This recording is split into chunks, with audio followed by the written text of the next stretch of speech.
اللہ کی دو صفتیں بڑی عجیب ہیں. کہتا لا تراہ العیون، اللہ کے حدیث شریف میں آتا ہے کہ اسے آنکھ دیکھ نہیں سکتی. ولا تخالطہ الظنون، خیال سے سوچو تو سوچ بھی وہاں نہیں پہنچتی. جب اتنا دور ہو گیا تو پھر قرآن میں کہتا ہے اقرب الیہ من حبل الورید، دور اتنا ہوں کہ تمہاری سوچ نہ پہنچے، قریب اتنا ہوں کہ تمہاری اس شہرک سے بھی زیادہ قریب. تم دل میں تم زور سے بولو یا اللہ، اللہ کہتا میں سنتا ہوں. تم آہستہ بولو یا اللہ، تو اللہ کہتا میں سنتا ہوں. تم زبان بند کر لو اور دل سے بولو.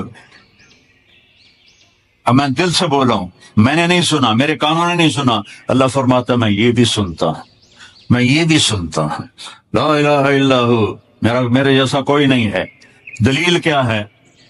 الحی، میں ہمیشہ زندہ ہوں اور ہمیشہ زندہ رہوں گا. کوئی اور دکھاؤ جو ہمیشہ زندہ ہو اور ہمیشہ زندہ رہے، کوئی اور دکھاؤ، آج تک کوئی نہیں ہے. القیوم، میں ہمیشہ قائم ہوں، نہ کھانے کا محتاج، نہ پینے کا محتاج، نہ جگہ کا محتاج، نہ بیوی کا محتاج، نہ بچوں کا محتاج، نہ آرام کا محتاج، میں ہمیشہ قائم ہوں. تیسری دلیل کیا ہے؟ کہ میرے سوا کوئی نہیں، میرے جیسا کوئی نہیں. لا تأخذہ سنۃ ولا نوم، نہ مجھے اونگ آتی ہے نہ میں سوتا ہوں، نہ اونگ آتی ہے نہ سوتا ہوں. موسیٰ علیہ السلام سے ان کی قوم نے پوچھا تیرا رب سوتا ہے؟ وہ بڑے عجیب سوال کرتے تھے، تیرا رب سوتا ہے؟ تو موسیٰ علیہ السلام نے کہا کیسی بکواس کرتے ہو؟ تو اللہ تعالیٰ نے فرمایا میں سمجھاتا ہوں. رات ہوئی نا تو اللہ نے فرمایا 2 پیالے لے کے کھڑے ہو جاؤ، اور دیکھو یہ پہلے ٹوٹنے نہیں چاہیے، کھڑے ہو. اب موسیٰ علیہ السلام لے کے کھڑے ہو گئے.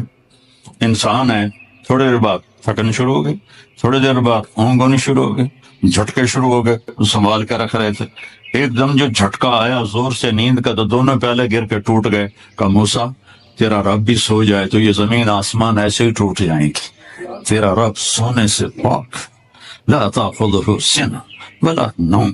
میں آپ کو دیکھ رہا ہوں تو یہ اوپر نہیں نظر آ رہی، میں ان کو دیکھ رہا ہوں تو مجھے آپ نظر نہیں آ رہا ہے، آپ میرے سامنے تو مجھے پیچھے نظر نہیں آ رہا، میں نے ادھر دیکھا تو مجھے یہ نظر نہیں آ رہے، میں نے ان کو دیکھا تو مجھے یہ نظر نہیں آ رہا ہے. اور میرا اللہ کہتا احاط بصرہ بجمیع المرئیات، کائنات مشرق مغرب شمال جنوب اوپر نیچے جہاں جو کچھ ہے تیرے رب کی نظر اس پر ہے. پھر مثال دیتا ہے اللہ، یرا دبیب النملۃ السوداء علی الصخرۃ السماء فی اللیلۃ الظلماء. اندھیری رات ہو، کالی رات، کالی چونٹی ہو، چونٹی کتنی چھوٹی سی ہوتی، اور کالا پتھر ہو، کالا پہاڑ ہو اور کالا پتھر ہو اور اس پر کالی چونٹی ہو، اوپر اندھیری رات ہو. ایک رات کا اندھیرا، ایک پہاڑ کا اندھیرا، ایک پتھر کا اندھیرا، ایک چونٹی کا اندھیرا خود کالی. تو اللہ یہ نہیں کہہ رہا کہ میں کیڑی ویندا پیا، اللہ فرماتا ہے دبیب النملۃ السوداء، اس کالی چونٹی کے کمزور کمزور ٹانگوں سے جو پتھر کے اوپر لکیر پڑ رہی ہے تیرا رب وہ بھی دیکھ رہا ہے.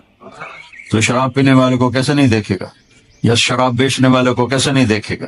یا مہلت ہے، کرو جو مرضی آتا ہے کرو، ایک دن تک حساب کا اللہ نے رکھا ہے، جانا ہی پڑے گا، آنا ہی پڑے گا. یا تو موت سے لڑ کے کھڑے ہو جاؤ، میں نہیں مردا، مر نہیں. یا اسرائیل کو کڑا شنکوف مار دو، چل تینوں مار چھڑے. یا قبر میں جانے کے منکر ہو جاؤ، کچھ نہیں ہو سکتا. میں نے اپنے جوان بیٹے کو اپنے ہاتھوں سے قبر میں اتار دیا ہے. تو پھر اپنی زندگی کو اللہ کے تابع کرو، اللہ کی مان کے چلو، اللہ کو راضی کر کے چلو. لا تأخذہ سنۃ ولا نوم.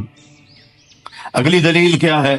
لہو ما فی السماوات وما فی الارض، زمین آسمان کا مالک، زمین بھی اس کی آسمان بھی اس کا، وما بینہما درمیان بھی اس کا، وما تحت الثری زمین کے نیچے بھی اس کا. اگلی دلیل کیا ہے؟ من ذا الذی یشفع عندہ الا باذنہ، کوئی اس کے سامنے بول نہیں سکتا اس کی اجازت کے بغیر. اگلی دلیل کیا ہے؟ یعلم ما بین ایدیہم وما خلفہم، تمہارے آگے کیا ہونے والا ہے وہ بھی پتہ ہے، تمہارے پیچھے کیا ہو چکا ہے وہ بھی پتہ ہے. ولا یحیطون بشیء من علمہ الا بما شاء. اگلی دلیل کیا ہے؟ کہ اس کے علم کو کوئی پورا نہیں لے سکتا، اس کا علم لامحدود ہے اور ہر چیز محدود ہے۔ اگلی دلیل کیا ہے؟ وسع کرسیہ السماوات والارض۔ تسی چھوٹے جی کرسی رکھ چھڑی، میرا اللہ کہتا ہے میری کرسی اتنی بڑی ہے کہ ساتوں زمین آسمان کے اوپر چھائی ہوئی ہے۔ ولا یؤودہ حفظہما۔ اگلی دلیل کیا ہے؟